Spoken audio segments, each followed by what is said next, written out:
The rainy season is here yet again, and the familiar tale of destruction and death has reared its ugly head. But this time it appears both the national and county governments have moved hastily in responding to the tragedy and the victims. We already have harmonized our disaster risk management legislation and policy framework. These will see the counties and the national government working together seamlessly because of the institutional framework that we have put in place. We'll also have enough funding directed towards these emergencies. The government on Wednesday flagging off relief food to affected areas. Leading the initiative, Devolution Cabinet Secretary Eugene Wamalwa, however, urged the county government to set aside resources to respond to disasters. We have had counties saying, no, the problem of drought is only in northern Kenya. But if you don't have drought, tomorrow you'll have floods.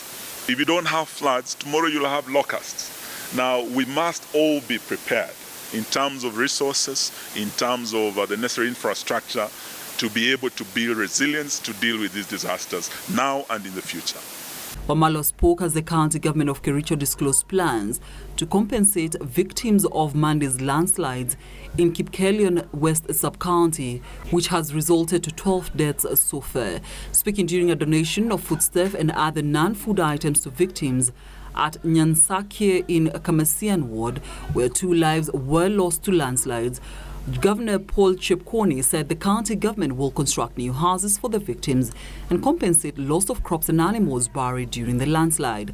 We will make arrangements to relocate the families who are in prone areas because it is not sustainable that year in, year out, they're experiencing landslides, and we have to keep doing something about it all the time. And when we do that, we'll encourage people to grow trees.